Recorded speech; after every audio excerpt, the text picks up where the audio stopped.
América Latina está llena de mujeres extraordinarias. Mujeres que han usado sus talentos para cambiar el mundo.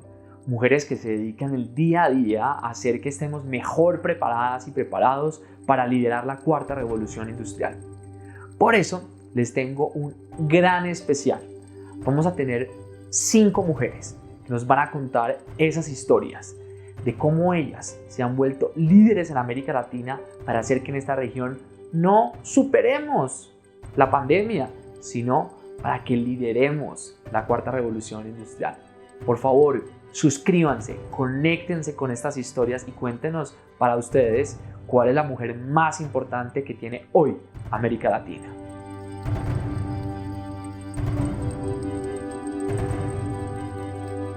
Lo que disparó mi participación en la política ecuatoriana fue el tema de educación. Yo empecé como maestra a los 17 años, me gradué en un colegio y en el mismo colegio me contrataron de profesora. Estuve casi 20 años y sentí que la mejor manera de cambiar el mundo es a través de la educación. La invitada de hoy es una mujer que le ha dedicado su vida a mejorar la educación en su país. Ha puesto al sector privado, al sector público, al sector social a trabajar por las habilidades del siglo XXI. No a hablar, a hacer, a movilizar recursos, a movilizar actores. Ella se llama Rosalía Arteaga y vamos a entender por qué para mover el mundo se necesita de una tribu. ¿Qué es lo que pasa, como esa diferencia entre la realidad de que hay un consenso frente a que es la educación frente a los cambios en el sistema educativo en América Latina? A ver, una cosa es hablar de educación y otra cosa es vivir la educación. Mi caso es un poco diferente. Yo llegué a la política por la educación y sigo metida en política. Entonces te estoy hablando de lo que vivo, de la realidad, no solamente en mi país, sino en otros países de América Latina, por un lado. Por otro lado, no necesariamente una gran inversión en educación garantiza mejor calidad de educación. En el Ecuador, por ejemplo, durante los 10 años del gobierno de Correa, se establecieron mayores presupuestos para educación, eso es real, y se gastó más en educación, pero se gastó en construcciones, muchas de ellas absurdas, ubicadas en medio de la nada. Los niños tenían que hacer un viaje, todavía tienen que hacer un viaje largo para llegar a la escuela. No se daban cuenta de que cerrando las escuelas comunitarias estaban quitándole la razón de ser a esos pequeños pueblos, a esos pequeños grupos de familias que estaban viviendo en una zona a lo mejor alejada, pero que necesitan tener la educación cercana para sus hijos. Y entonces desestimulan a los niños a que vayan a la escuela. Muchas de esas niñas, sobre todo, fueron sacadas de la escuela por el miedo, por el riesgo de estar caminando largas distancias sin tener un medio de transporte adecuado. ¿Cómo hacer entonces que América Latina empiece a vivir la educación? Pensando seriamente que si no modificamos calidad de educación no vamos a salir adelante.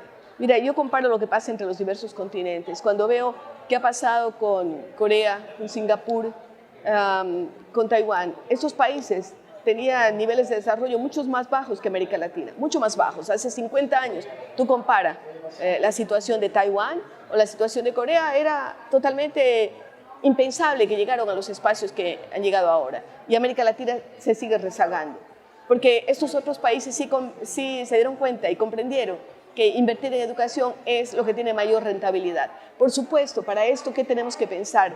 Primero, en políticas continuadas de educación, no que cada ministro y cada gobierno piense que descubre el agua tibia, como decimos en el Ecuador, y quiera cambiar todo y empezar de cero. Eso es un absurdo. Segundo, el pensar que se cosecha de forma inmediata, ¿no? Cuando hablamos de educación, tenemos que pensar para futuro. No estamos pensando para forma inmediata y las soluciones no vienen.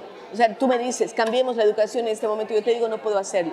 Puedo poner bases, puedo empezar los cambios, pero esto vamos a verlo tal vez en una generación los resultados. Pero no tenemos la paciencia en América Latina para esperar por esos resultados y siempre queremos estar haciendo novelerías. ¿Qué significa hacer novelerías? Cosas como decir, los maestros tienen que quedarse 8 horas diarias en su establecimiento educativo porque ahí tienen que investigar y no sé qué y no sé cuánto. No se dan cuenta que en el establecimiento educativo no hay una sala para investigar, ni siquiera hay un lugar para que los profesores estén, ¿no? Eso es una novelería. Por otro lado, decir, vamos a reemplazar el inglés por las lenguas nativas, quichua, lindísimo, sí, el quichua es maravilloso, pero el lenguaje de las comunicaciones y de la ciencia es el inglés. tenemos que enseñar a nuestros niños que hablen inglés. O sea, ese tipo de novelerías me refiero. De pronto alguien viene, un ministro, y dice, vamos a quitar la educación técnica, eso no sirve para nada. ¿Cómo así?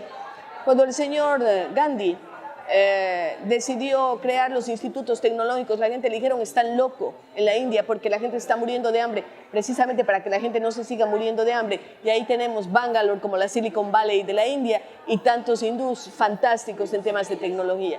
Pero hay que esperar. ¿Cómo hacemos que los ciudadanos sean más responsables frente a su futuro educativo? A ver, de la experiencia que yo tengo en el Ecuador, cada vez que convoco a los maestros, ellos están ávidos de conocer. Entonces, me refiero a que si los maestros tienen ganas de aprender, hay que darles ese alimento, diría yo, que es la educación. ¿Cómo hacer que cada padre de familia, cada madre de familia sienta que es importante? Yo creo que lo saben, lo saben. Tú cuando hablas con cualquier papá y mamá en la calle de cualquier país, ¿qué quieren para sus hijos? Un mejor futuro. Y saben que la educación es una escalera para llegar a ese mejor futuro.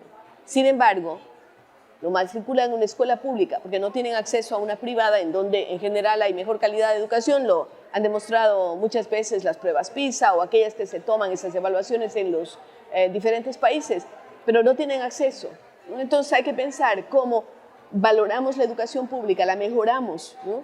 Y hacemos que esos niños y jóvenes tengan mejor calidad de educación. ¿Qué puede hacer un papá o una mamá cuando no va a hacerse meter política? No se va a meter a hacer cambios sistémicos, no va a ser emprendedor. A ver, social. ¿qué pueden hacer papá y mamá? ¿Qué pueden hacer ellos que dicen, bueno? Léale cuentos a su hijo en la noche, converse con sus hijos a la hora de la comida. Entonces, primero, léales cuentos, léales historias, enamóreles con cosas diferentes.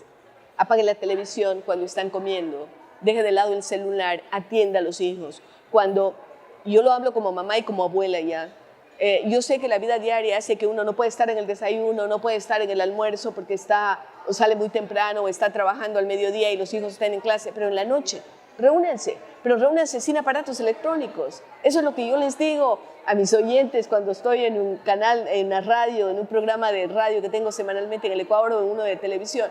Es decir, hablemos las cosas. Ahora se habla mucho de temas como el bullying, como el acoso, etcétera, pero los papás no se dan cuenta. Pero si usted ve que su hijo, que era tan alegre antes, está sin comer, está triste, tiene los ojos bajos, usted empieza a sospechar qué está pasando, ¿no es cierto? Pero si no tiene tiempo para comer con sus hijos, dejando de lado los aparatos electrónicos, apagando la televisión que muchas veces se la tiene en el comedor o en la cocina en donde comemos la familia, yo creo que vamos a ir ganando espacios. Gracias. Gracias también. Muchas gracias. Muchas gracias. Gracias. Rosalía nos muestra la importancia de trabajar en equipo para hacer que las cosas pasen. Organizar una tribu, mover gente, hablar con los distintos, entender las dificultades del sector público, las limitaciones del sector privado, la fortaleza de permitirle a la gente participar de los planes educativos. Y en 8 días les tengo una invitada extraordinaria. Se llama Marcela Carrasco. No se la pierdan y suscríbanse a nuestro canal.